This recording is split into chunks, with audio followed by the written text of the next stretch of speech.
Tom Cruise is the most overhyped, overprotected actor Hollywood has ever manufactured. And before the Cruise defenders jump in, ask yourself this: when was the last time you saw him play anything other than Ethan Hunt? The guy isn't a character actor, he's a mascot for stunts. A brand logo running across rooftops with the same clenched jaw and smirk movie after movie. Now here's where it gets interesting. Out of his entire decades-long career, there's only one project where Cruise actually broke away from his safety net: Stanley Kubrick's Eyes Wide Shut. That was raw, unsettling, and messy, in a way Cruise never allows himself to be. And the irony? That film has its own dark cloud of conspiracy hanging over it. Almost like Hollywood couldn't stand the idea of Tom Cruise being anything other than their shiny action figure. So, in this video, we're cutting through the fanboy worship.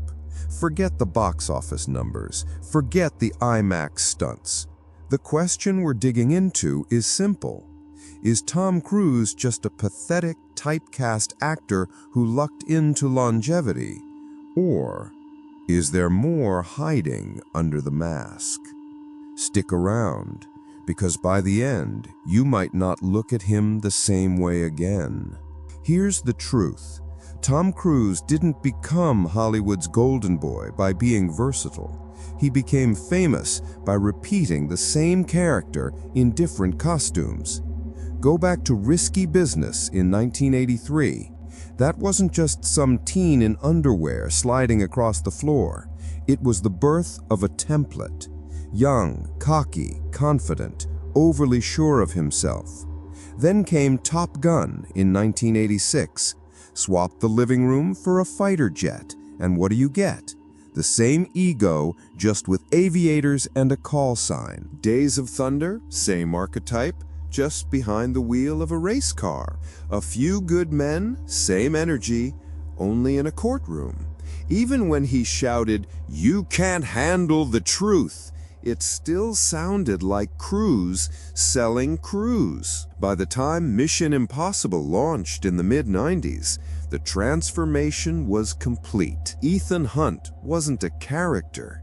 He was just Tom Cruise doing spy cosplay. And this is exactly where the problem begins. Because when you stack his roles side by side, you're not looking at range. You're looking at a corporate product being repackaged and sold in different genres. He's the iPhone of actors. New design every couple of years, same operating system underneath. Tom Cruise didn't stumble into superstardom. He was built into it. From the mid-80s onward, studios realized they weren't selling characters anymore. They were selling Cruise as a product. His name on a poster became the guarantee. Ticket sales, international distribution, global hype. And that's where the trap set in. Instead of challenging roles, he was fed vehicles. Movies engineered around him. Cocktail wasn't about bartending. It was about Tom Cruise being the charming hotshot behind the counter. Jerry Maguire wasn't about a struggling sports agent. It was Cruise giving the same high-energy salesman act with a different catchphrase. Even The Firm, a legal thriller on paper, played more like a Tom Cruise action warm-up, complete with running sequences that have now become his career signature. What's telling is that every time Cruise did a film, marketing didn't pitch the story first, it pitched him. Posters didn't say, "A courtroom drama about justice." They said, "Tom Cruise in A Few Good Men." And audiences ate it up. Hollywood saw the formula print money and doubled down, locking him into the exact same mold for decades. When an actor becomes the brand, they lose their freedom. Cruise went from promising young talent to being Hollywood's safest investment, like a stock that'll never surprise you, but never really grows either. And by the 90s, you could already see the cracks. Critics were pointing out that no matter the role, he played it with the same clipped voice, clenched jaw, and manufactured intensity. Different scripts, same Tom Cruise software running underneath. Here's the thing, I'm not the only one calling Cruise out. Hollywood insiders and critics have been saying it for years. He's playing the same man on repeat. Mickey Rourke, who isn't exactly known for pulling punches, flat out said in 2025 that Cruise has been doing the same part for 35 years and called him irrelevant. That's not a random internet comment. That's an actor who's seen both the top and the bottom of Hollywood, saying Cruise is creatively bankrupt. And it's not just Rourke. Critics have been hammering this for decades. Look at the reviews of Jack Reacher. People said it was less about adapting Lee Child's character and more about bending the role into another Tom Cruise action flick. Same with the Mummy reboot in 2017. Instead of a dark, horror-driven story, Universal turned it into the Tom Cruise show, complete with running sequences and a forced love interest, and the whole dark universe collapsed on impact. Even when Top Gun Maverick exploded at the box office in 2022, critics split on what it actually proved. Was it Tom Cruise's acting or just a nostalgia bomb with jet fuel? Many argued it showed how dependent Cruise is on brand recycling. Dust off his 80s persona, add modern CGI, and boom, billion-dollar movie. But is that artistry or just Hollywood milking the safest cow in the barn? What these voices expose is that Cruise isn't seen as an actor anymore. He's seen as a formula. And when your biggest talent is being reliable rather than being versatile, the praise starts sounding a lot like backhanded compliments. Now, to be fair, this isn't all Tom Cruise is doing. Hollywood loves typecasting because it's the safest bet in the room. Think of it like this. If you're a studio executive sitting on a $200 million budget, are you really going to gamble on Tom Cruise playing a depressed math teacher in a slow-burn drama? Of course not. You're going to strap him to a motorcycle, blow something up behind him, and watch the box office receipts roll in. It's economics disguised as storytelling. Cruise became a walking franchise. Audiences knew exactly what they were paying for. Fast-pacing, clean-cut heroics, death-defying stunts. That predictability made him a money-printing machine, and Hollywood doesn't break a machine that works. The darker side is that typecasting isn't just about money, it's about control. A typecast actor becomes predictable, which means marketable, which means replaceable if they ever try to step outside the lines. Studios don't want Tom Cruise the artist, they want Tom Cruise the product. And the product has rules. No vulnerability, no weird indie detours, no roles that make audiences uncomfortable. Here's the irony. The same system that made Cruise untouchable as a box office star also trapped him. Every time he tried to zig away from the action hero formula, the studio system zagged him right back. He wasn't just typecast, he was type-owned.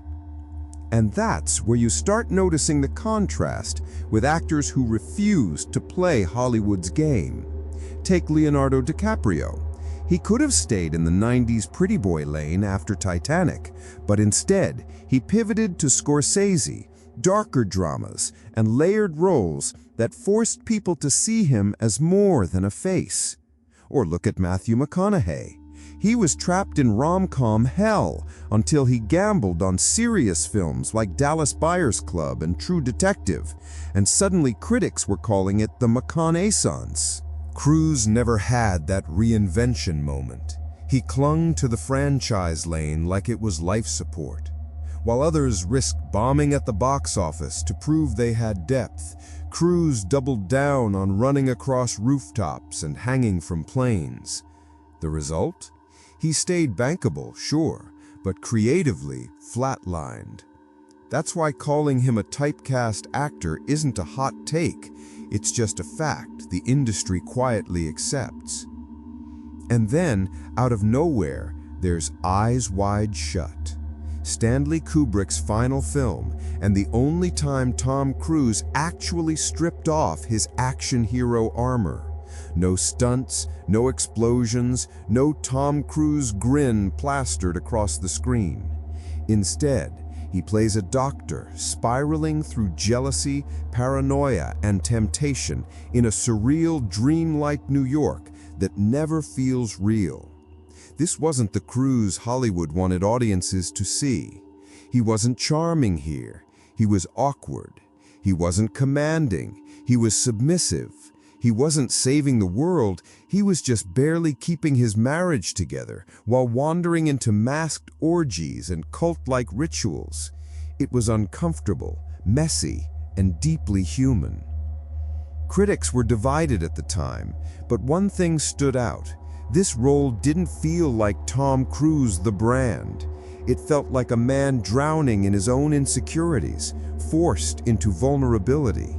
And that's exactly why it's the only project that doesn't blend into his endless action hero lineup. Here's the kicker. Eyes Wide Shut ended up shrouded in controversy, partly because Kubrick died just days after showing Warner Brothers his final cut. Conspiracy theorists argue that the film was gutted, toned down, or buried because it revealed too much about elite power structures and secret societies.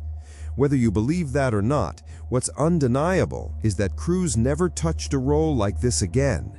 Hollywood never let him. So when people say his career is one-dimensional, this film stands out like an alien in his filmography. It's the single jarring reminder that under all the blockbuster packaging, Cruise could have been something else, if the system, and maybe Cruise himself, hadn't shut the door on it. Stanley Kubrick was notorious for perfectionism. He made Cruise and Nicole Kidman shoot scenes over and over, sometimes 100 takes, dragging production out for more than 15 months. That's the longest continuous film shoot in history. Conspiracy theorists claim Kubrick was exposing real hidden networks, and that his death wasn't random at all. Others argue that Warner Bros. Censored the cut we got, trimming down what Kubrick originally intended to show. Either way, the controversy stamped the film as dangerous, not just daring. And what happened to Cruise after? He never touched a project like this again. No more experiments in vulnerability, no more raw character studies.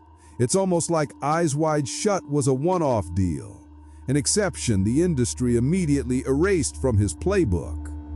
The guy who once looked like he could pivot into real artistry was shoved right back into running across rooftops for the rest of his career. Fast forward to today, and Tom Cruise is both a legend and a punchline. On one side, he's celebrated as the last true movie star, the guy who literally risking motorcycles at 60 years old. Nobody can deny his commitment. Critics like Amy Nicholson still argue in 2025 that Cruise is a one-man industry, a throwback to when stars carried films instead of franchises carrying stars. To others, he's the safest, most unimaginative A-lister in the business, recycling the same role until the wheels fall off. Resilient? Absolutely. But artistically, it's repetition dressed up as endurance. So where does that leave us? Tom Cruise is a paradox wrapped in a blockbuster. On one hand, he's still the most bankable daredevil alive, the guy who will literally throw his body off a mountain just to keep you in a theater seat. On the other hand, he's also the most typecast actor of our generation. His career isn't a showcase of range, it's a showcase of repetition, polished to perfection. The only time he broke free, eyes wide shut, got buried in conspiracy and controversy. And after that, Hollywood made damn sure he stayed in his lane. Every other experiment he tried got folded back into the same mold. Tom Cruise running, Tom Cruise saving, Tom Cruise selling you, Tom Cruise. So here's my take. Tom Cruise isn't a great actor.